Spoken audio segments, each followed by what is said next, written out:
What's up, everybody? I am Jesse, or GameOverJesse, here with Daniel and Ilya.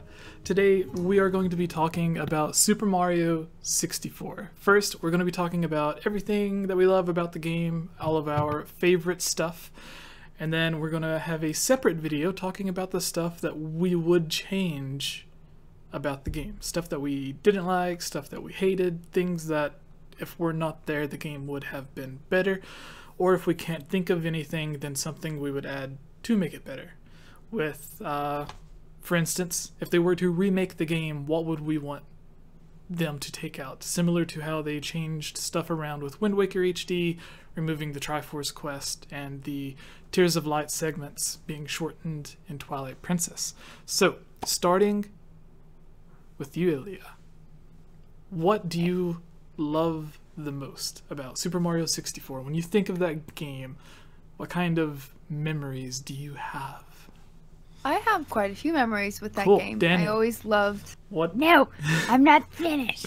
I love the jumping through paintings, the world, and I'm trying to figure out how to phrase this. I think like my favorite part is the success of the world they made, because you think about what the 2D games were and it's just side-scrolling, and the fact that they were able to take that and take the challenge, because sure, it was a challenge to put Zelda into 3D, but there was already like a big world. It wasn't side-scrolling, well, except for the second one, but even that had an overworld sort of.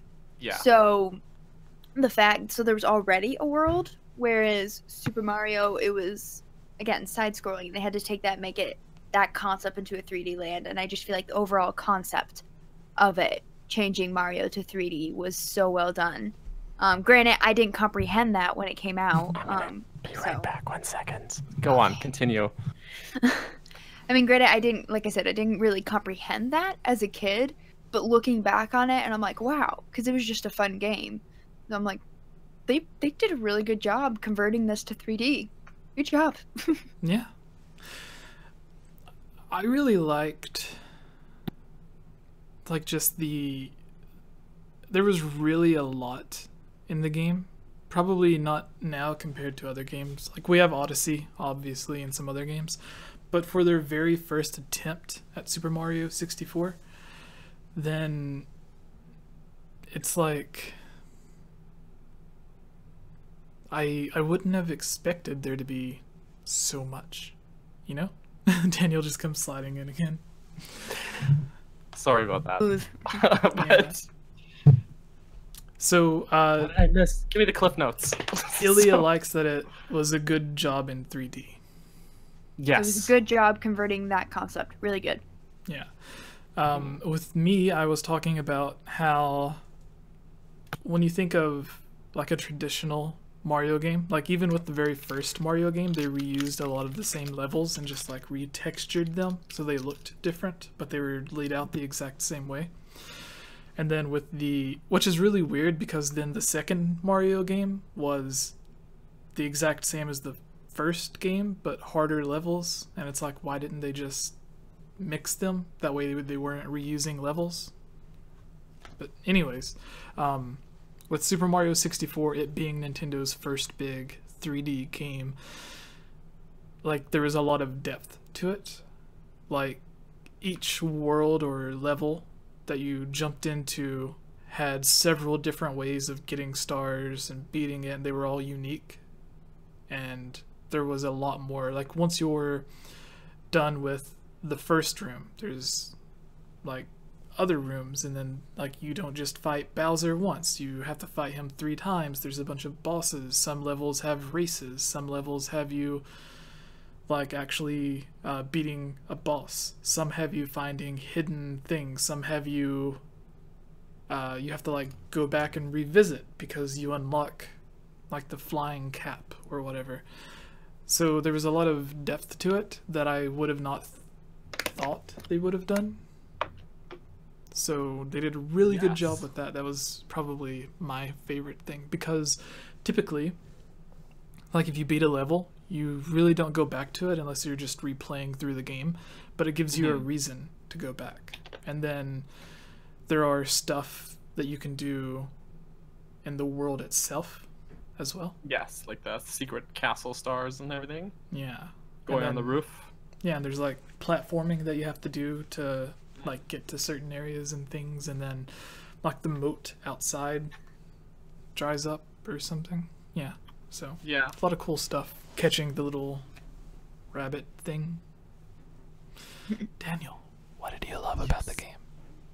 I want to say the variety and the themes. Like, there is a lot of for a game that takes place entirely inside of one castle. Mm-hmm. There is a lot of variety. They could have made a game, but they did not go that direction. That's what they thankfully. were originally going to do Yeah. with Ocarina of Time. It Yeah. was all just going to be As well. Ganon's castle. But man, am I glad they didn't. Yes. So, like they give you like it's just very miniature sandboxes basically, which I feel those levels are big enough to explore a lot and not be like too big for the objectives that they have, and just even in just the first section, there's a lot of different themes you go through. There's like a sunken ship, then there's a mountain that's snowy, and there's penguins, and there's a raceway, and there's football battlefields, and there's I can't remember, Thwomp's Fortress, that's what it's called, and then haunted houses, volcanoes, deserts, just it almost sounds like stereotypical, like the different kinds of themes, but like you go through so much variety in that game, and it's very well implemented without feeling like kind of janky, like, oh, I was just in a snowy place, why am I in a volcano now, but because they're separated the way they are, it doesn't feel unnatural to do to have those different themes and all that variety. So blah, blah, blah. I was stumbling on my words there, but that's what I like. It's tons of variety, and it's nicely knitted together. So So what if Mario jumped into the painting at the Airbnb? to the dog world, to the weird demented dog Yes. world. I was telling someone about that painting the other day, and I feel like I was not able to explain just how funny it was. They This gave is a us painting. Hours have of to just laughs see. every day for the entire week. It really, yeah, like that. Just that weird painting. And it seemed like it came out of nowhere because we didn't notice it the first day. No, I don't Until think we like did. the next morning when we were in the kitchen. Yeah, Ilya looks a little lost, but for I do to remember it. explain- Yeah, but if anyone's watching as well, if you don't know, when we were in LA for E3, we're staying at an Airbnb, and they had this painting of, I want to say 12 Yeah, 12. dog portraits. There was like a portrait of 12 dogs, and I wouldn't say they were the most accurately painted dogs. I would say that the painter didn't know a lot about dogs. He had seen dogs, but he didn't know a lot about dogs while painting these 12 desperate, lonely, sad dogs. And they just look like Oh my god. they were abandoned, and they also look a bit like they were abandoned for a reason. So Yeah, like he's never seen dogs, but someone told him about dogs, and then he yeah, painted like he's from heard how... of them. He painted them like how someone described it to him, but not without actually seeing a dog. I'm just imagining the picture of dogs playing cards for some reason. No, I know it's not that, that's but 10 times No. better. It's just 12 dog portraits, like just their faces. Just message Straight him and on. ask him if we could buy the painting from him. I'll give you $10. I would give you 10 dogglers. I would give and- you a dozen eggs, one for each dog. Yeah, we couldn't get enough of that painting. Like, we were just laughing about it for literally hours. Yeah. So- There's pictures on Instagram. But the next thing, Ilya.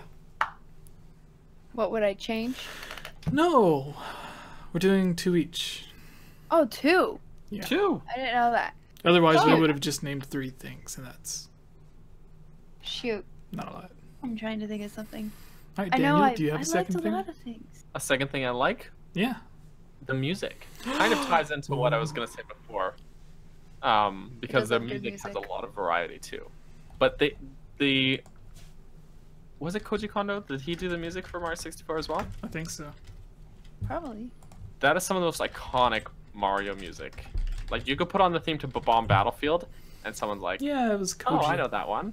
And Yep. that's one of those things that you can put on like any one of those tracks, and it's like someone knows what it is and makes a connection to that game and feels something. Some of those tracks are weirdly melancholic and emotional, and there's not that many of them that are reused.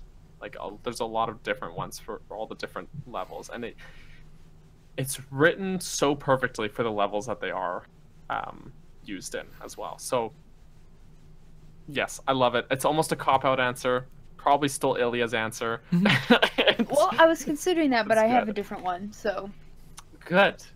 my Tell us. second thing would be because I was very young when this game came out. I mean, what was it? 96, 97? Yeah. So I wasn't old enough to play the game. But I was alive, but I wouldn't have played it till a few years later. But I felt that it was and still do think that it's a very accessible game to play. There's one aspect of it that's annoying, which goes into what I'll say I wish could be changed.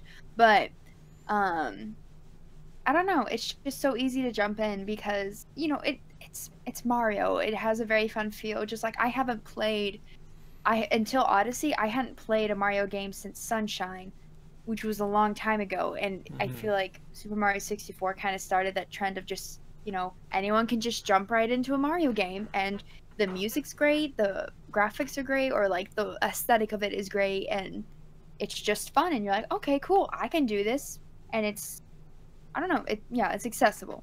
So that's the other thing I like. Cool. Good answer. I like it. I was going to say the controls, but I think that's an obvious thing. And that kind of goes with what Kind of ties into, yeah. Ilya was saying. Mm-hmm. Because if the controls were hard, then you wouldn't be able to just jump in. So I will say... I don't like. Oh, really? What? But you don't like Interesting. But the thing is, like playing that game as Mario, he controls almost too well It's like, how for dare an you, N64 Nintendo? game. Yeah, no, it I feels guess like. I was gonna say the camera. Oh, more yeah, than yeah. anything. Oh yeah, that's definitely going on the skipping bad list. But no, the controls, he controls so smoothly in that game, and I It's been a remember while, going to be back fair. to it a few years ago and On thinking the like, Wii U? no, it's original hardware, and just thinking like, this controls extremely well, especially considering it not only is it an N64, which generally they're a little bit clunky by today's standards, but it's one of the first N64 games, if not probably the very first N64 game ever, and it shouldn't. Usually, early console games can be a little rough around the edges with how, especially such an early 3D game, and they made it so well. I gush about it, how well Mario handles in that game. So, damn it, no bad controls. I decline that answer. All right. So, my thing is the variety in attacks. How could you attack people in the first Mario game? Jump on them. Or you spit fire, yes. Yes, shoot that fire too. from your palms. Yeah. Yes. Mario 64 has you like jump the ground pound thing that Yoshi does. You could Banjo. yeah, that's true. You could like do a bunch of things, but I feel like for the first time you could actually punch and kick and stuff. So whenever it came to like Goombas, it's not just throwing something at them or jumping on their head. Like Mario actually puts his gloves on and punches and kicks and stuff, which is kind of odd, but still very interesting.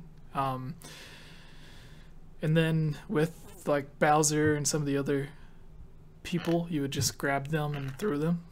Just literally pick them up and throw them at a bomb, which was kind of interesting.